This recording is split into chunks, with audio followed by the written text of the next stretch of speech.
This channel does not promote any violent, harmful, or illegal activities. All content provided by this channel is meant for an educational purpose only. Kashem Siddiqui যোগদান করলেন না আনুষ্ঠানিকভাবে, হয়ে গেলেন সরাসরি একটা শাসক দলের সাধারণ সম্পাদক। উনি তো মানে বড় পারফর্মার। আপনি কি সাধারণ সম্পাদক হতে পেরেছেন? আমি এসব নিয়ে কোনো মন্তব্য করব না। আগেই বললাম যে তার অ আ ক খ রাজনীতিতে জানে না, এটা আমি আপনাকে আবার রিপিট করছি। ABCD জানে না, কিন্তু তবুও নেতৃত্ব তাকে যখন গ্রহণযোগ্য উপযোগী মনে করেছে তাকে নিয়েছে। এ নিয়ে আমি একটা শব্দ উচ্চারণ করব না। এটা নিয়ে ভবিষ্যৎ নির্বাচনের সময় তাকে নিয়ে কতটা ফলপ্রসূ হয়েছে, কতটা কাজ হয়েছে বা কতটা হয়নি, সেটা ভবিষ্যতই বলবে। শওকত মোল্লা আপনাদের গুরুত্বপূর্ণ নেতা, তিনি বলছেন কাজকর্ম নেই, কাজকর্ম পাচ্ছে না, তাই এদিকে চলে আসছে। এই নিয়ে উনি ভৎসনার মুখেও পড়েছেন।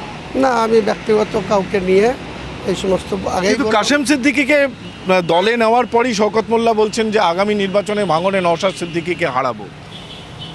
বললাম তো, কে কাকে হারাবে সেটা তো সময় আসলে, মানুষ তো ভোট দেবে যাকে, সে জিতবে, আর যার বিপক্ষে ভোট দেবে সে হারবে। এ নিয়ে আমি কোনো মন্তব্য করব না। কারণ নওশাদ সম্পর্কে কি বলবেন?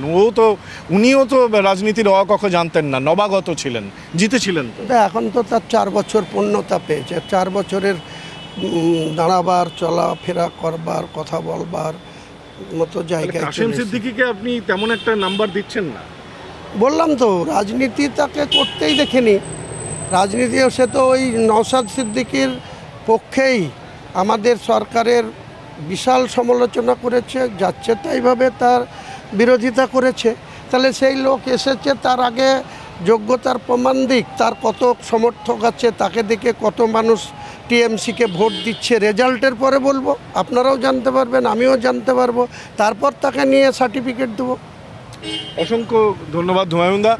কাশেম সিদ্দিকী তৃণমূল কংগ্রেসের ইতিহাসে এই প্রথম যে আনুষ্ঠানিকভাবে যোগদান না করেই দলের রাজ্য কমিটির সাধারণ সম্পাদক হয়েছেন পীরজাদা কাশেম সিদ্দিকী। তাকে নিয়ে কড়া আক্রমণ ছুড়লেন হুমায়ুন কবির, বললেন রাজনীতির অ ক খ জানেন না। কয়েকদিন আগেই তৃণমূল কংগ্রেসের কার্যত বাপান্ত করেছেন কাশেম। এহেন কাশেম আদৌ কতটা ফলপ্রসূ হবে ঠাড়ে ঠোড়ে তা নিয়ে প্রশ্নও তুলে দিলেন ভরতপুরের বিধায়ক। ক্যামেরায় দীপঙ্কর দাশগুপ্তর সঙ্গে সৌরভ গুহ, TV9 বাংলা, কলকাতা।